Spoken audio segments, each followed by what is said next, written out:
Hello everyone and welcome to another episode of the Unplugged Woodworkers podcast. So what have I been up to? I have been making kitchen cupboard doors. So very strangely I've actually enjoyed making these. I don't know, I'm not overly sure why I've enjoyed them so much. I've still got something to make, but it doesn't seem to be phasing us. Obviously, it's quite repetitive. Obviously, it's basically I'm making a groove and then I'm cutting stub tenons. So you know, as I said, it's quite repetitive, but for some strange reason, I'm enjoying it. I do actually plan on making a video with these, just to kind of show what's possible. It's not particularly a hard project, but I just thought it might be good just to kind of show people what's possible with hand tools, and kind of what you can expect.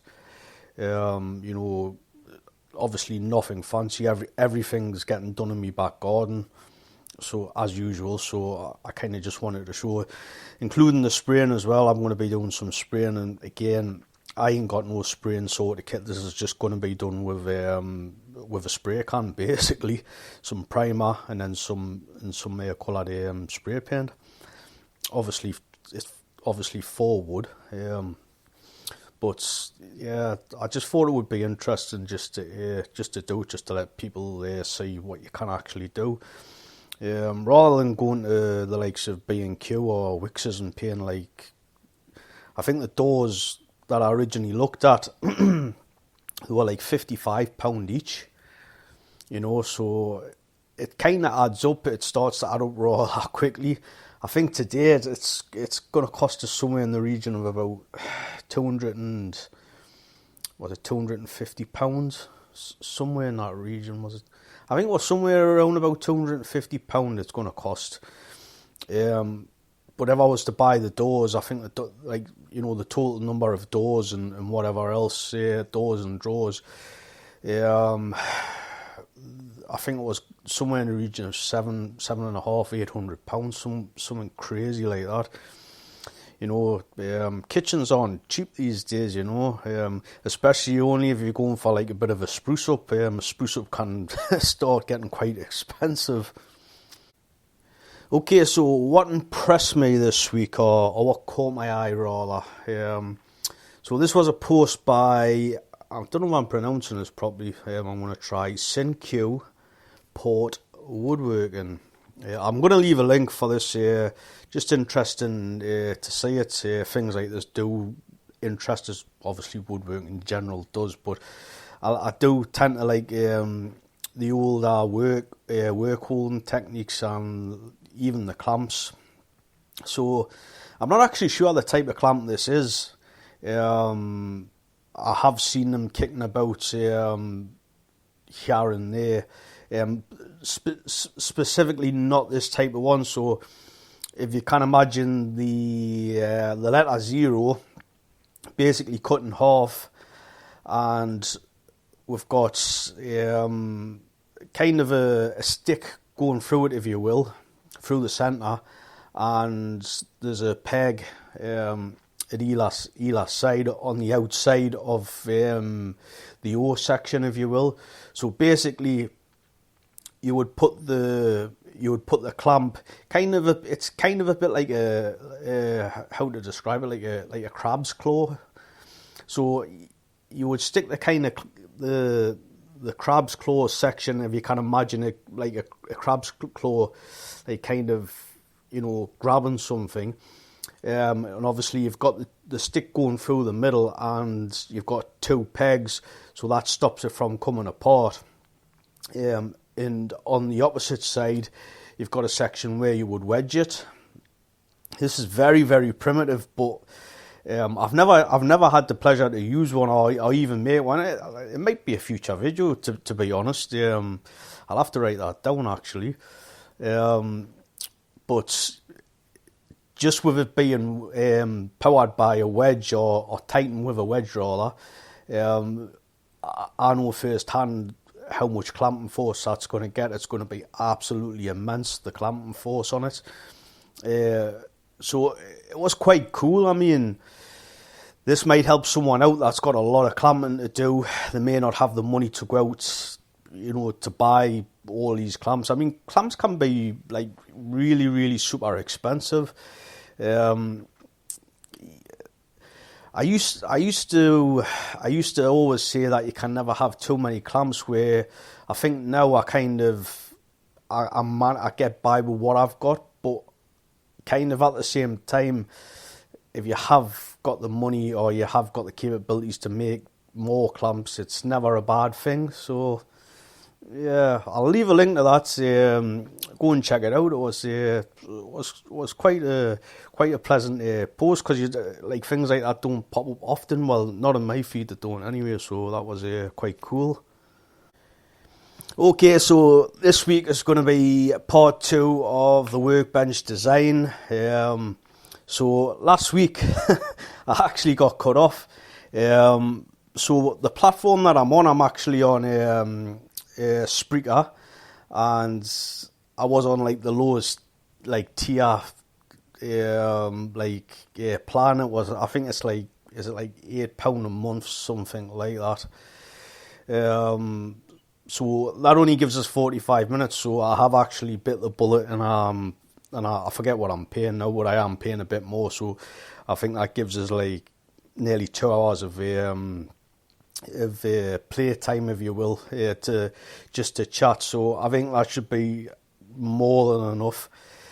So for those that kind of missed it, there was actually two parts, a part A and a part B, where obviously I still had some, I kind of got cut off like in mid-sentence, so I still had like a few things to say. So I think it's only like 11 minutes or something, so for anyone that kind of missed like that part of it, I did actually pick up.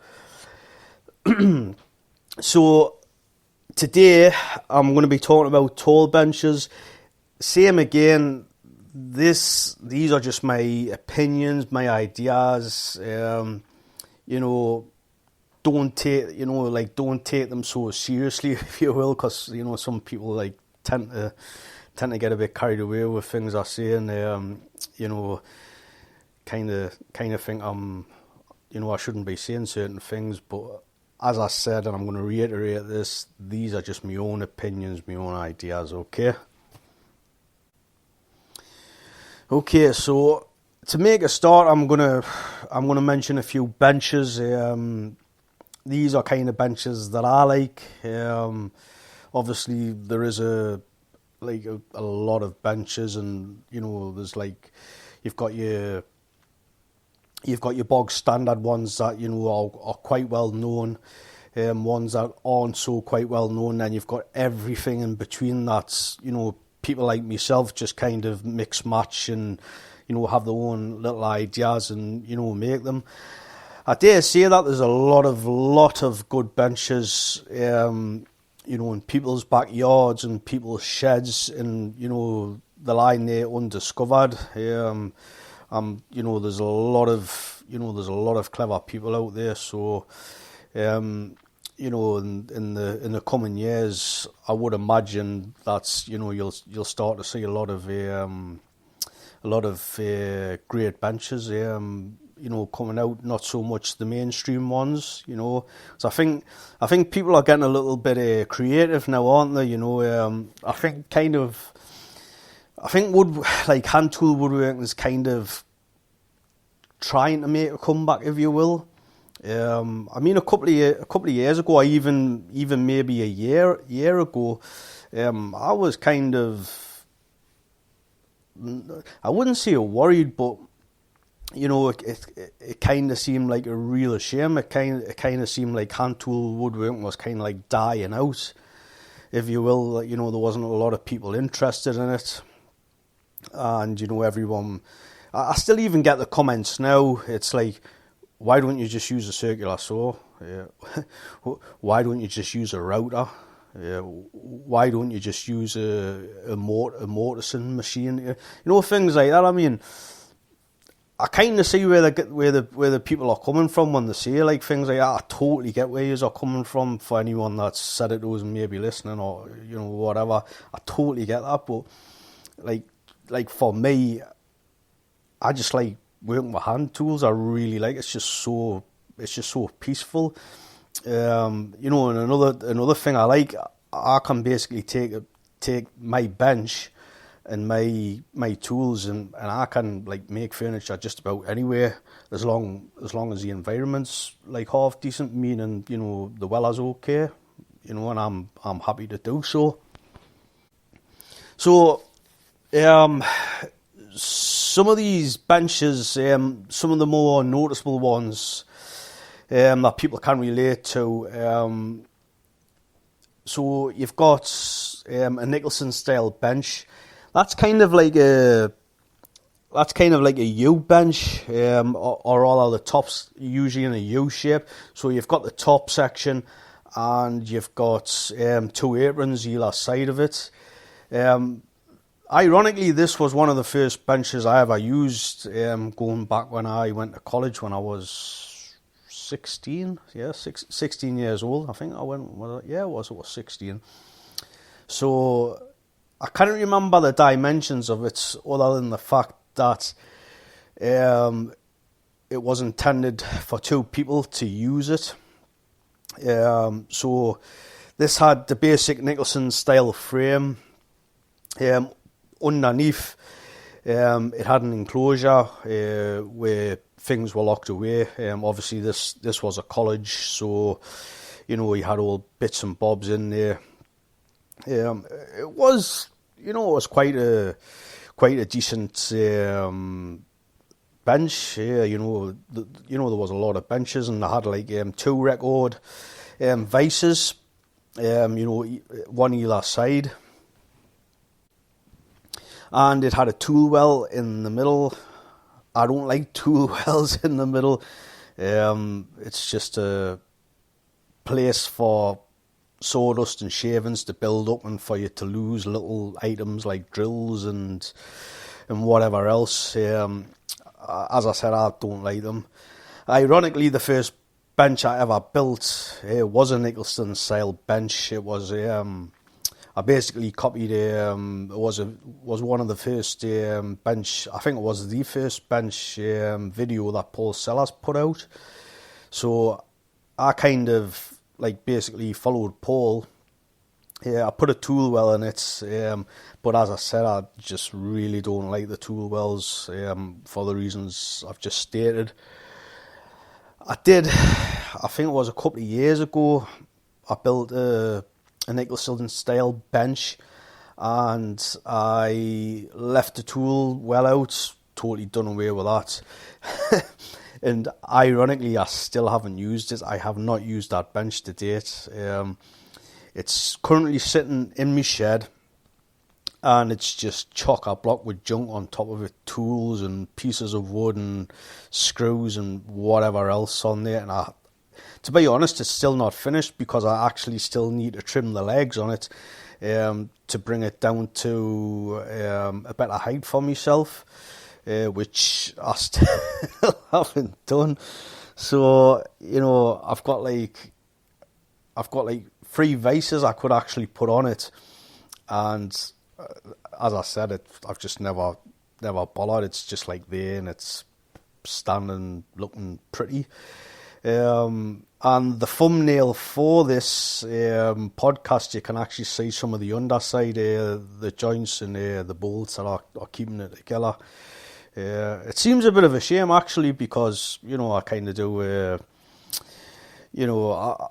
lot of people think I'm against tall benches, but I'm not. I'm really not. It's just the fact that the low Roman workbench, I can actually pick the thing up and take it outside. I like to be outside. It's just I've worked outside since the age of 17 and all kinds of weathers. And I think it's just in me genetics. I just like to be outside, working with my hands. It's just how I am.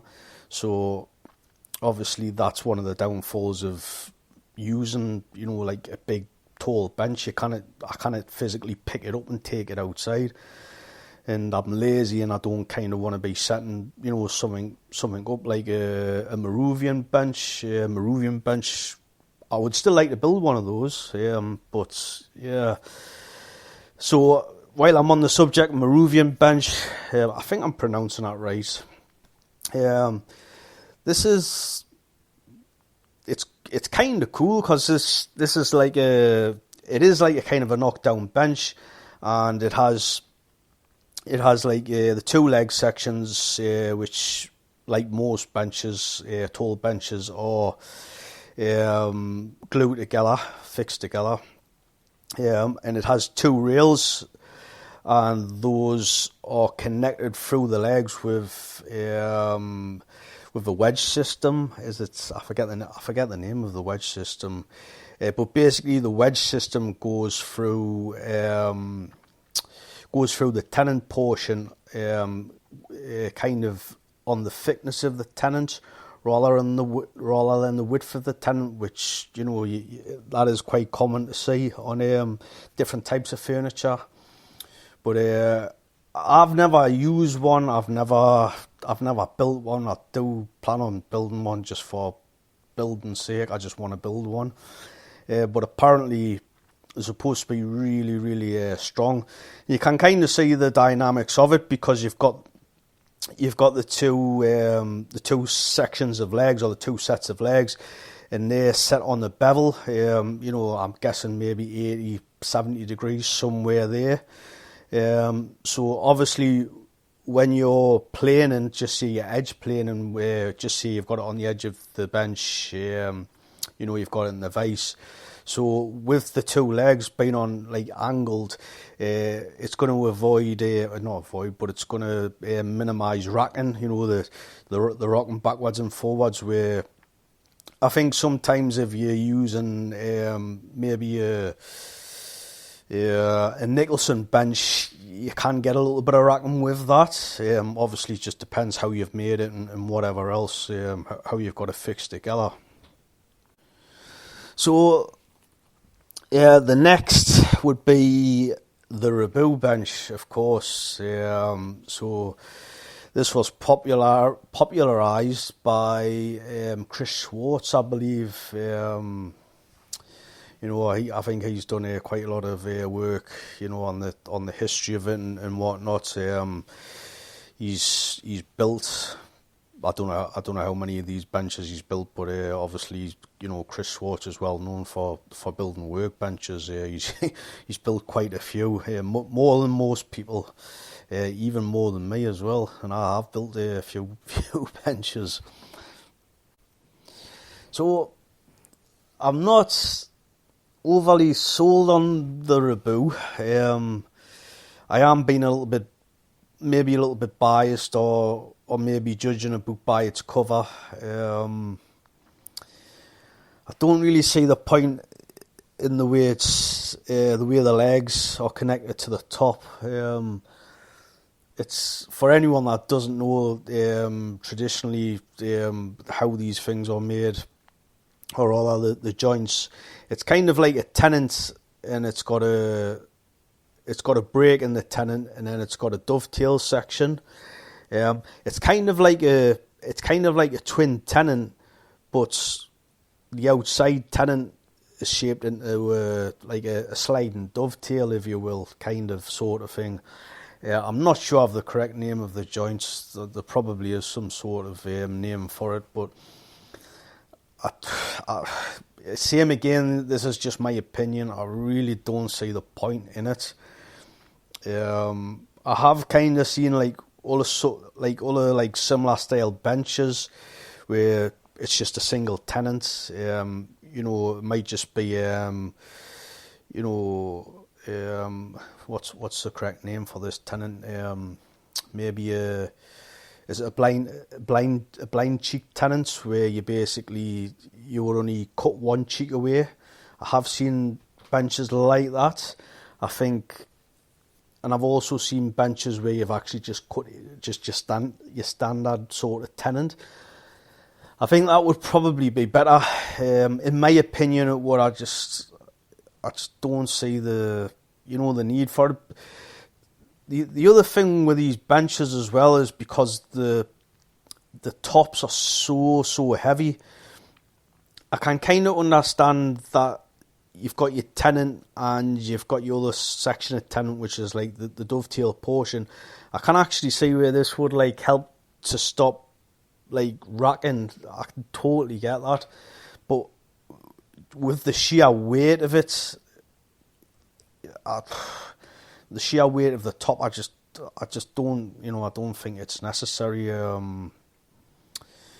That's just me anyway, each to their own with that. I think probably the Rebu as well, it's probably going to be one of the heavier benches. I have actually read articles and, seen posts where people are claiming, and probably totally true as well, that, some of the benches are like £400 and stuff. That's crazy, £400, man. Don't get us wrong, I see the thing with that. It's like, you've got a bench that weighs £400. That thing ain't going anywhere. You can have whatever you want on top of that bench, and you can do whatever you want with it on the bench. You can be sawing, hammering away. You can be on top of it. Whatever you want to do, and that bench just ain't going to move. Some that sort of weight is, it's. You can't really argue with that. So I think that's a good thing about the bench is the sheer weight. But I think if you're going to have something like that, you're going to have it on like a really good surface, i.e. like it wouldn't be no good for my shed. It'd probably sink my shed. It'd probably put the legs into the soil. It's just like it's just far too heavy for that. I mean, that would be you'd have to have some proper structure, or maybe even some sort of like concrete, something like that. In a basement or a garage somewhere like that. See, obviously the Nicholson bench is a lot lighter, but obviously that has its problems with it being lighter as well. Obviously, you can actually move them, depending on if you're using a lower shelf, and whether you've got enough weight on that. So materials. Again, this is pretty similar to the Roman workbench. So the tall benches I've made, I've always just used white pine. That's like spruce construction, like grade material. It's not very hard. It's it does dent quite easy, and it does damage quite easy. But I mean, in the bigger scheme of things, it's it's not really a big deal, and they will last for years. I personally think if you're able to, especially with a taller bench, use something a little bit harder. Maybe some beech, some ash, oak, something like that. Plus, it's going to give you a little bit more weight. Again, it depends on your circumstances. It depends on, again, like what your work is, what sort of work you're doing. I think regarding benches in general, whether it's a low bench or a tall bench, you should always be thinking, what am I going to be using it for? Because as woodworkers, like woodworking itself covers a wide range of, what's the word I'm looking for? Yeah, it covers a vast. I kind of think of the words I'm trying to say here. Basically, you've got all types of woodworking. So woodworking as a word in general covers a lot of things, so you could be a carver. You might do a lot of dovetails. You might specialise in dovetail boxes. You might just do frameworks, things like that. So, I mean, if you're going to be doing dovetails, probably my preference, if I was to use a tall bench, I'd want that bench slightly higher. But again, it depends. If you're doing multiple things on it, you're probably going to want it lower. You got to kind of find a happy medium with it. I'm veering off course here from your notes. So I'm going to jump back to the materials. As I'm saying, the spruce I've used. So I think on the likes of like a Maruvian bench, I think I've seen those made from like at least the tops, like a single slab of oak. Again, I don't know how you would fare with using beech or ash with a Maruvian bench, especially if you plan on knocking it down every night, or maybe if you're going to travel with it. I think oak would probably be okay. It is heavy oak, but I think, I could be wrong here, someone please correct us, but I think ash is heavier, and then I think beech is heavier again. So you would have to take that into consideration, especially if you were handling it yourself. It wouldn't be too much of an issue if it's like a two person. I don't think that would be much of an issue. But it is kind of one of them. But I think if you are going to use the likes of like a spruce or pine on, a Maruvian, I just don't think it would give you enough weight to keep it where it should be. That's just my opinion. I might be proven wrong, Same again, I've never built one, so I can't give you 100%. These are just educated guesses, if you will. So the Rabu bench, I've seen that kind of made out of a few materials. Same again, like the likes of ash, things like that. What I will say, a lot of these benches, I do see a lot of them laminated. So for anyone that doesn't know what that means, that's basically, let's say for instance you've got a bunch of 4x2s. You basically glue them together with the longer section, the 4-inch section being vertical. So you would glue those all together, giving you somewhere in the region of a 4-inch thickness of bench top. That's before you're planing it, of course, because obviously you would have to plane it because they all have rounds in them. Something else to note as well, if you kind of are planning on like making a Rabu like kind of bench, something like where the top's going to be like thick and heavy, you might want to consider or work out how you're actually going to get that top onto the legs once you've built the legs. I've seen a few people actually using chain blocks. That just goes to show you the amount of weight that's in these things. I don't know if you probably could. I mean, like two strong guys could probably lift like a Rabu top on. I think it would take some doing, like, because it's going to be some weight in that.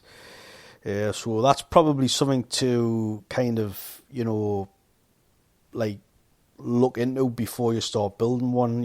Are you actually going to be able to lift the thing on? Have you got the facilities to do so?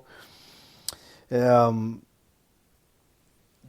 thing with using white pine or spruce, if you will, building something like a Nicholson style bench. Obviously, I've built a couple of these. It's not an issue to be doing things by yourself, but as I stated before, the problem with it being it is light. That's the downfall to it.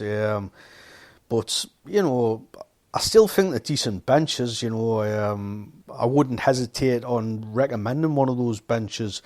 It is going to be a bit cheaper for you to build as well. I think the last one that I did build, I think it cost somewhere in the region of, I think it was like about £70. That's not bad, you know, for like a bench. Obviously, that's minus the vise, obviously because there's no vices on it. But, you know, in the big scheme of things, I think that's pretty cheap for a bench. Okay, sizes. I'm gonna tackle the height first. I'm gonna get the height out of the way. This is exactly the same as the low bench. Get the height for you. It's no good. I'm gonna use the same sort of example. I'm 5'5". It's no good me building the bench for someone who's 6'5" or 7 foot. You know, I'm quite sure you'll agree. You know, it's probably going to be far too. Well, it will be. It'll be far too low for the big guy. And if we swap that around, it's going to be too tall for me. You know, so as I was saying before as well, it also depends on what you're doing. You know, if you're more comfortable working at a chest height, you know, whatever you're doing, say you might be cutting dovetails on a regular basis, that might be like pretty much all you tend to do. That's what you might like solely have, you know, the bench for cutting dovetails. I can't really see that happening, but just as an example, you know, you might just want to have it that little bit higher. I'm not saying don't have the bench at the height of your chest, but obviously, you know, you want to have it a little bit higher than you would normally have it. And it's the same again. It's like kind of like a rule of thumb. Make it taller than you need it. Try it out a little bit, and you should, whatever work you're doing, you should know straight away. You should think, no, that's far too high for me, and just, you know, and just cut a little bit off the feet as needed, off the legs rather. You know, yeah, I know it can be a bit of a faff on. You know, you're going to have to put the bench on its, you know, on its side, and, you know, cut the legs. But I think this is going to be the best way, you know, for you to find a nice height. Because if you cut it too low, you can't really add those back on, because it's, you know, they're just not. It's not going to be good, and you don't really want to be remaking the legs. So it makes perfect sense to make it taller than you need it, and just cut it down. You know, take a couple of inches off at a time. You know, that's what I would recommend with the low bench and the tall bench. But you know, it's same again. It really depends on what you're doing. I mean, if you're anything like me, I'll do a bit of everything. It's like I'll never just sit and cut like dovetails, or I never just, do you know what I mean? I'm always doing something different. I mean, you know, I could be making a dining table one week, and then the next week I could be making chairs. You know, and then the following week, you know, I could be making doors. You know, I just, you know, I do like not a lot, but I do a mixture of things, you know. But at the same time, it is common for people to, you know, have a specific kind of workflow that they do, you know. Like a carver's pretty much just going to carve the majority of the time, you know. So you've got to take these things into consideration. So length, you know, I've seen everything from 3 foot in length to like 12 foot in length. I think the biggest one I have seen is about 12 foot. I might be wrong seeing 12 foot, but somewhere around 12 to 10 foot long. And that is the workbench I've seen in the Mortise and Tennant magazine, I believe. You know, it's some monster of a bench. It's like, you know, it's enormous. But I kind of see not the need for it, but the what's the word I'm looking for here? it's just good to have a bench that long. If you've got the room and you're doing multiple things, and you've got the need, or all that, it's just easier for you to have more bench space. Let common sense prevail and just make a nice long bench. Or if you can't make, a long bench, have a couple of benches stuck together. Obviously not literally stuck together, but butt them against each other end to end.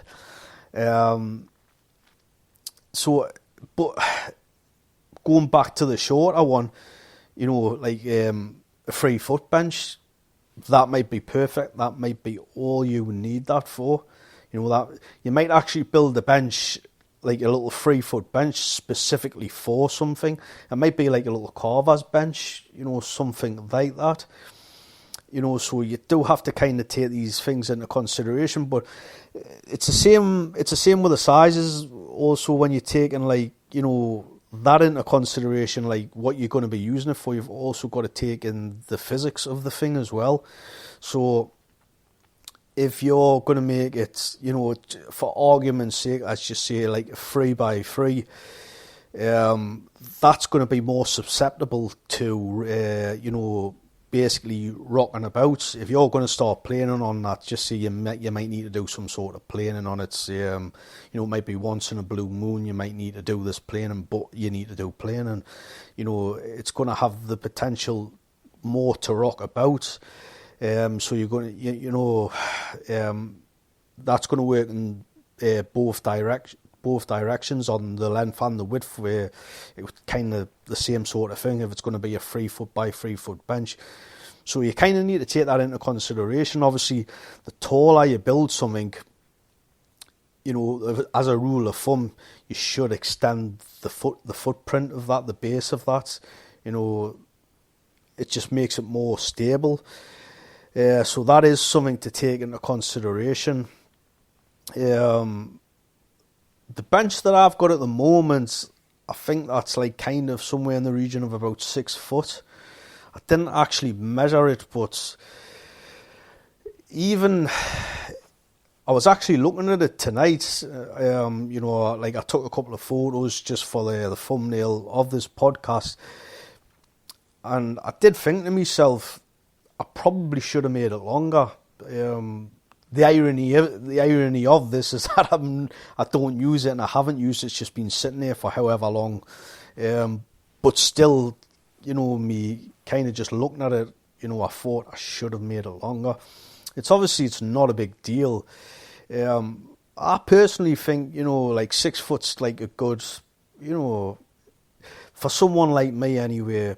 But same again, it really depends on what you're going to do. I mean, I dare say a 7 and 8 foot. I think an 8 foot would be pretty awesome. I think that's probably, you wouldn't really need to do anything. You wouldn't need anything bigger than that. I really don't think you would. There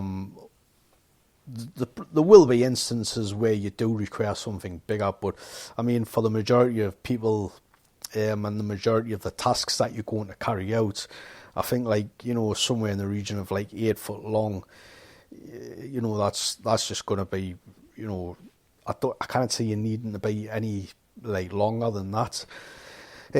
Width wise, the width of my current one is 2 foot. Is that right? Yeah, it's about somewhere in the region of 2 foot.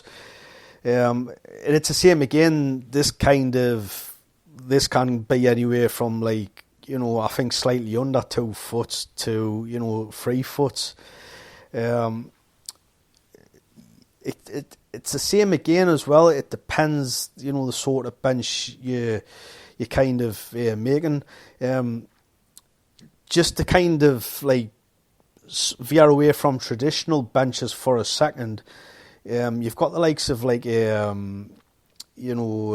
pollock bench. Anyone that doesn't know what a pollock bench is, it's quite a clever idea. But this is more geared towards power tools and whatnot. Nothing wrong with that. Obviously it's just I'm a hand tool woodworker, so it's not much use to me. But kind of the reason I brought that up is because it's all weird and wonderful, sizes and different things that people have done.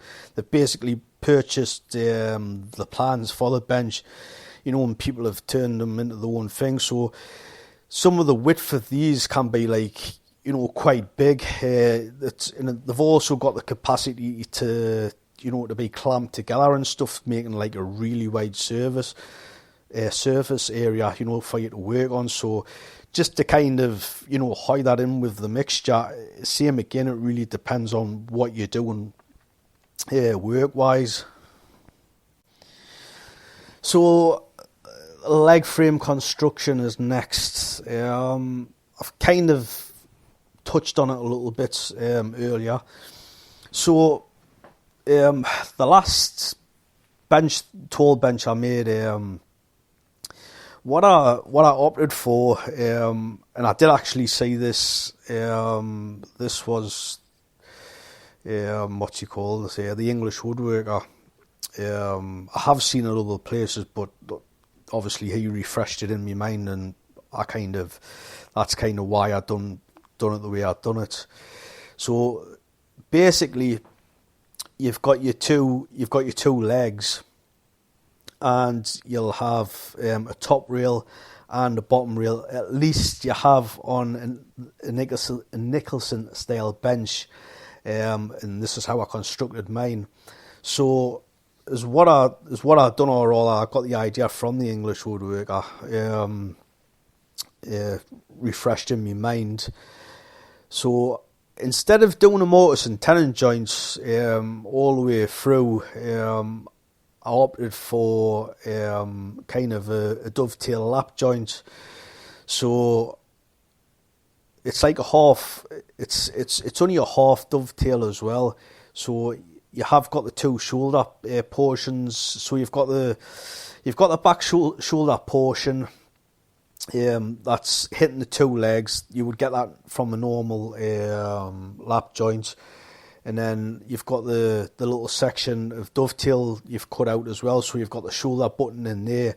And you've also, with it being a dovetail at either side, you've got that little bit of resistance. If there's any, there wouldn't actually be any pulling, but it does kind of help with racking widthways. So that's kind of why I opted for that. Plus, it's a lot quicker. I have the first bench I made. Obviously, I followed along with Paul Sellers' videos, and it just seemed like it took us for ages. It might have just been at that time in my woodworking career that I was just slow and learning, But I still think, in fact, I know, dovetailed lap joint is just going to be quicker to cut. Cut the shoulders, chisel the majority of it out, and that can be done rather quickly, and get your outer plane and just pare it down. Nice, quick, and easy. It's, for me, it's a no-brainer. And if it's going to do the same sort of thing, I mean, I can't really dispute the fact that if you were going to do a mortise and tenon joint, I think it probably would be stronger. It would be. I can't really argue with it. But I think the dovetail lap joints, it's sufficient enough for what you want, and I don't think you'll have an issue with that. So how I fixed it, I actually fixed it with just glue, and I tapped in a couple of nails, and obviously that's for both sets of legs. The top rail exactly the same, other than the fact that it didn't have any material at the top section of it, so there was only making contact at the bottom where the dovetail is, so same again, it's enough, for what you want it for, at least I think so. So with the Nicholson style you can actually opt to put in a bottom rail. This would be like the length of the legs, basically going in between from leg set to leg set. You don't really need to do this, but obviously this would add some strength. You don't even need to do it for a shelf, but obviously you can if you want to. This you would find on a Rabu. You would find, a mortise and tenon joint on the Rabus. Obviously because they haven't got anything. They haven't got a rail at the top. Obviously it's just going through, into the top of the bench. So it is obviously important for you to do that sort of construction with those. If you look at the construction of a Maruvian, that probably could be done the same way as I've just described with the legs for the Nicholson style. Or you could do some mortise and tenon joints, same again as like the first bench that I made. And obviously with the Maruvian style, you've got that length rail. It's not glued in place. I think it's called a tusk tenon, and obviously this is wedged in, going through the thickness of the tenons. It's same again what I said before. Apparently they're really strong. Once those wedges are in, and obviously I kind of testify to the pressure of wedges. So something to point out as well, on the Nicholson style bench, what I actually done to the two lots of benches that I've actually made is where the legs come up and they interact with the aprons on both sides. I actually house those in. And what this actually does is this actually helps with racking. Although you have got to be careful, because when you actually do this, when you've constructed your legs, especially if you're using construction, style timber, especially in my neck of the woods or where I live, basically, it's notorious for shrinkage. Obviously, all wood shrinks and shrinks and gets bigger, shrinks and contracts. But what I find in my area is when you do get the likes of like pine or spruce, anything like that, it'll shrink a lot and then it'll expand only a tiny bit. It'll never ever go back to the size that you originally like bought it at. That's just that, again, that is my experience.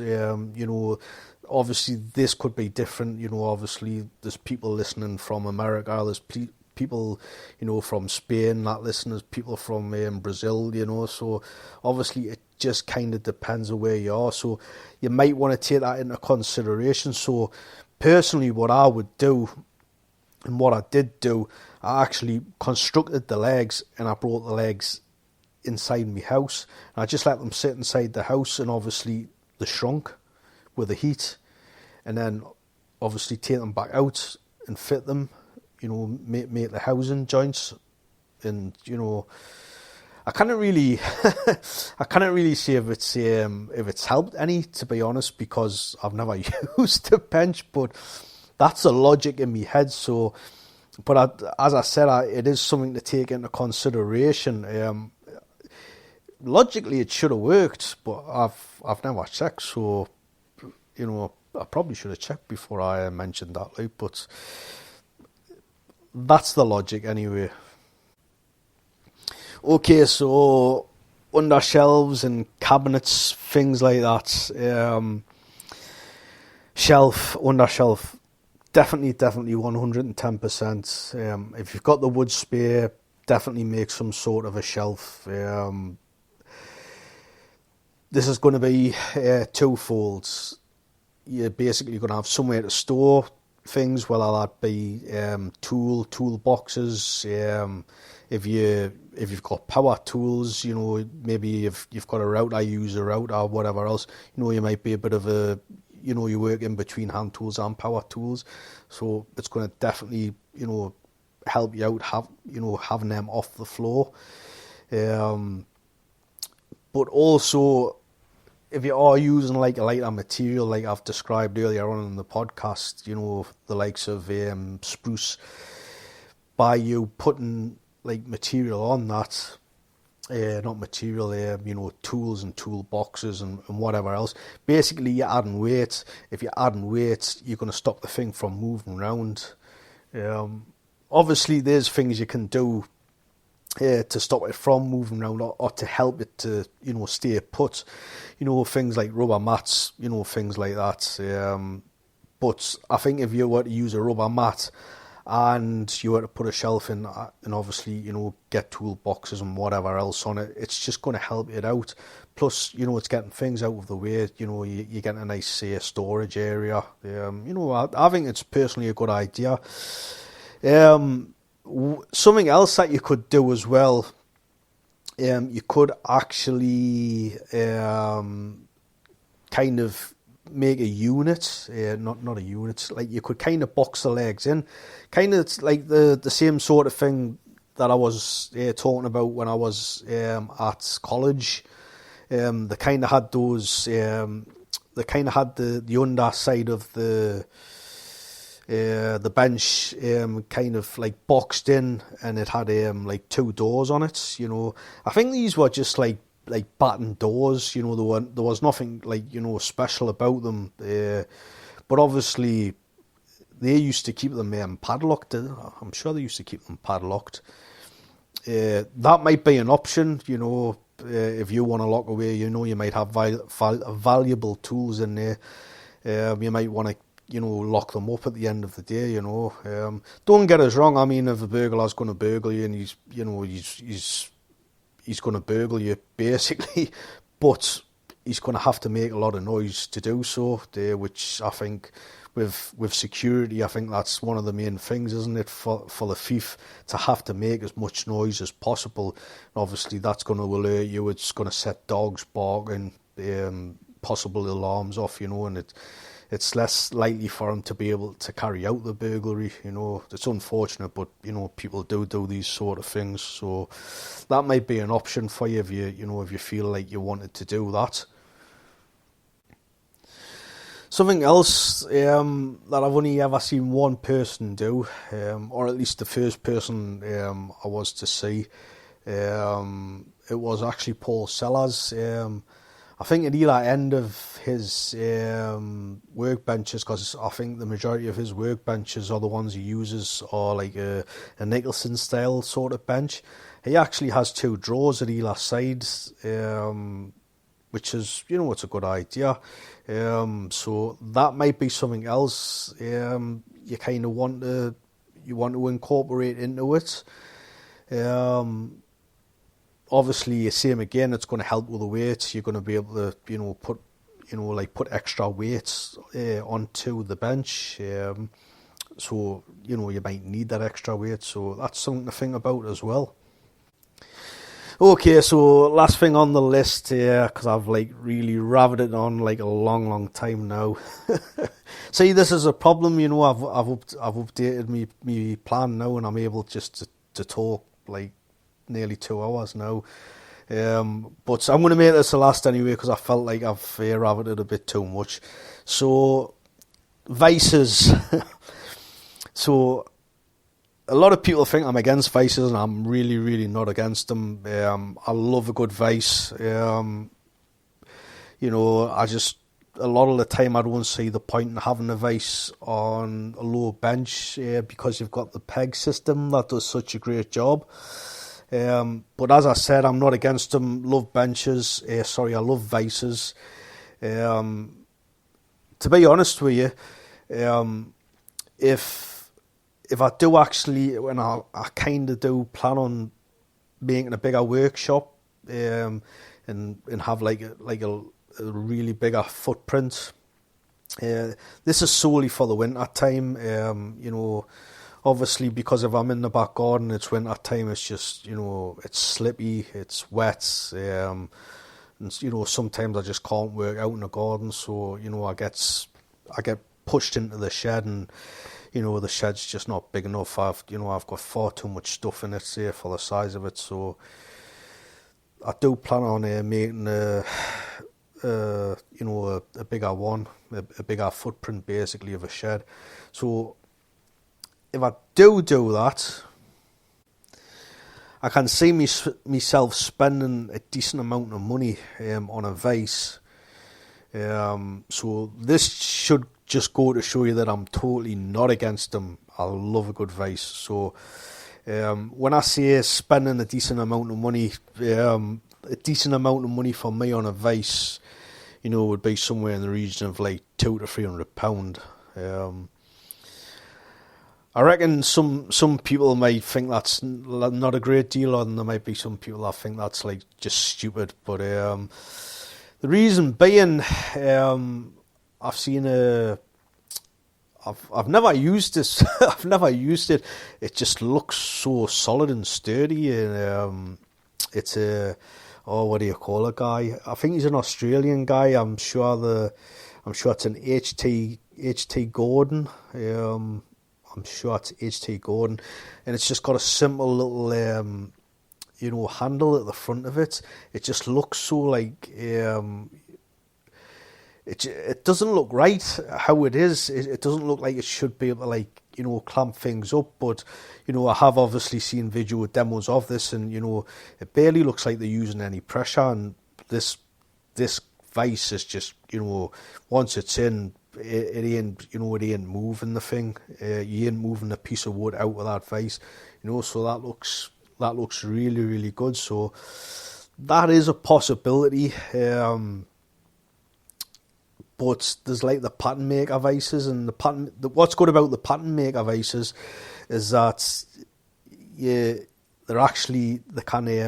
can pivot them, so you can tilt, instead of it being parallel with the apron, if you will.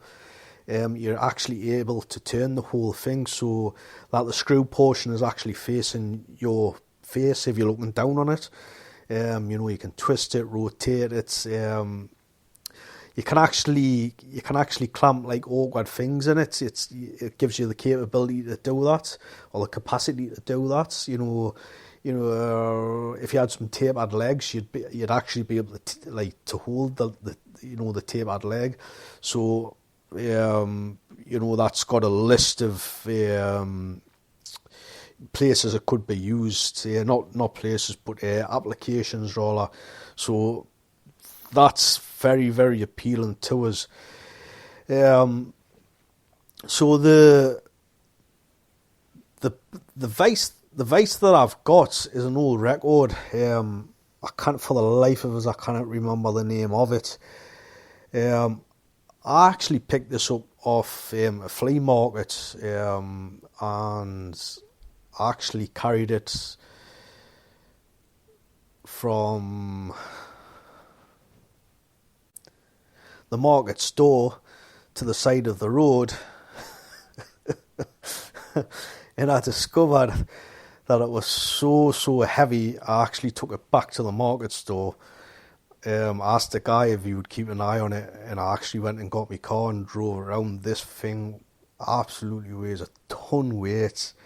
I've actually this vise is actually on my old workbench, which is at me mum's, and I don't know how old it is. It must, I'm guessing here, it must be at least 50-year-old. It's got to be at least 50-year-old.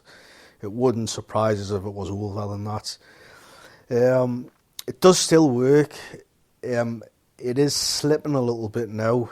So basically, when I tighten it up, because it's got the quick release mechanism, I don't know if it's a 32, the number 32 record vise is coming to mind. I might be wrong there, probably am.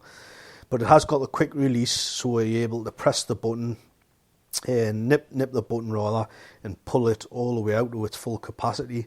So sometimes when you've used this, the quick release, and you put it back in, it does actually slip. So sometimes when you put something in the vise and you go to tighten it up again, it slips and it slips. Sometimes it'll slip a couple of times.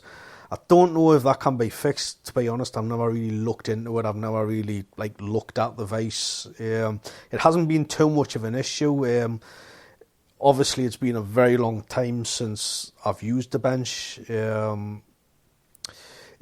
does get used very occasionally. Maybe if I've got something to do at my mum's, say if I'm at my mum's house and she says, can you look at this for us, or can you fix that for us, something like that, then I might use it. But other than that, it seems a shame, because it is a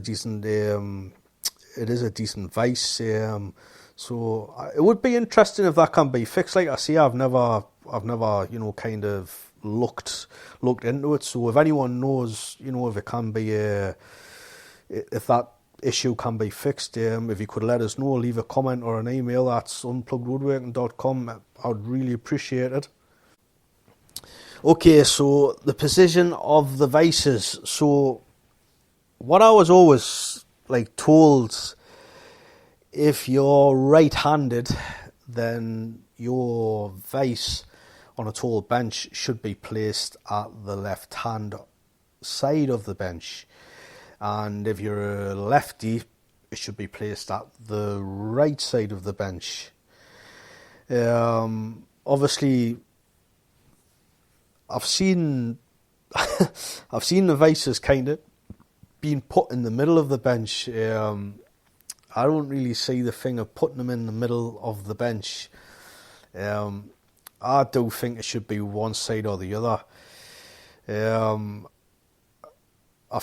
I think the first bench where the vise actually is, me personally looking at it now, I think it should be positioned more close to the left side of the bench, more to the edge of it, because it is actually positioned in. I'm not totally sure how much. It might be somewhere in the region of maybe 18 inches. Somewhere approaching 2 foot. 2 foot might be a bit of an exaggeration, actually, but I feel it should be closer, if not on the edge of the bench. Obviously, that's going to be better cutting. If you're cutting something in the bench, while it's in the vise, say you might be cross cutting something. What you're going to be able to do if it's right at the edge, you're actually get it clamped into place. You're going to be cutting. Your saw's not going to damage the bench. It's going to be away from the bench, and you're going to have your left hand to basically support the piece of wood. To stop it from splintering the edge of the wood, as you cut it, because as we all know, if you're cutting a piece of wood and you don't support it, as it gets closer to the end of the cut, it'll just end up splintering off, obviously, which we don't want. So I have actually heard about right-handed people kind of wanting it at the left side of the bench. I get that as well. I totally do get that. That's kind of the same sort of principle as what I've just talking about, but putting it on the other side of the bench, for it to be away from the bench and for you not to damage the bench. If you were cutting the likes of maybe a tenon, the shoulders of a tenon, when I'm cutting the shoulders of the tenon, I like this. When I'm cutting it, I like to be, if the piece is in front of us, I like the shoulder to be pointing on my right side, so the same side as me saw. So I don't like it to be the opposite way. So when the shoulder's pointing to my left side, Obviously, I'm still using it. I just don't like that. I find that a little bit awkward. I can do it, and sometimes I have to do it. But in general, my preference is to have it that way, where the shoulder is actually pointing to the right side of my body. So I kind of see the point where, I've seen a few people like say, being right-handed, I think you should have it on the left side. Things kind of aren't always what they seem, and people, people do their own sort of thing. And I think with woodworking as well, don't get us wrong, take the advice what people are giving you, and kind of have an experiment yourself and see what works best for you. That's a perfect prime example, for a right-handed person to have the vise on the right side of the bench. I'm quite sure there'd be, traditional woodworkers that's been doing it for, 30, 40 years might be like, what are you talking about? But, I do get where people are coming from, where they say, I prefer it on the right side of the bench. I kind of do get that. Tail vises, I don't really think you need a tail vise on a tall bench. I'm not saying that it's not handy. Definitely, it is handy to have. But do you need one? I don't think so. I really don't think so. Me personally, I wouldn't take the time, and I wouldn't pay the money, for the ironmongery to actually install a tail vise. I really don't think you need it. I mean, anything like that, you could be using a door's foot, and some, you could actually even clamp some pieces down. You could use a few dog holes. So as I said, I don't really feel it's needed. What if you go viseless? So I have seen a couple of benches where they've been totally viseless, where they've just been relying on holdfasts. They've got a bit of a crook. I forget the name of it now. A crook or a hook, kind of where the vise would be, and basically you kind of just wedge, your wood in there, and use holdfasts to keep it in place. I don't know. I don't know if I would go viseless, which might surprise a lot of people. I really don't think I would. Not on a tall bench, obviously. On my Roman workbench, as I said, I really don't see the need for a vise. A Moxon style vise on a lower bench, or something that's like a bit of a mock-up of a Moxon vise, for like dovetails. But yeah, I think I would on a tall bench. I don't think I'd have any what's the word I'm looking for? Yeah, basically I would definitely put one on. I think I'd be lying if I said I wouldn't. It's the same thing with like the dog holes as well. I mean, the way I use my dog holes in my lower bench, like a lot of it, I've got to be on top. I've got to be on top of it, when using it, or I don't really think a lot of dog holes are basically how I've got the dog holes laid out. 100% would not work on a tall bench. Just the dynamics are totally different. Obviously, because the height's totally different. The body mechanics of using it's totally different. So, for me, I think it would definitely be a vise. I would still use holdfasts and whatnot, but I'll definitely have a vise in it. So, leg vises. One last thing with the leg vises, I'm not overly keen on them.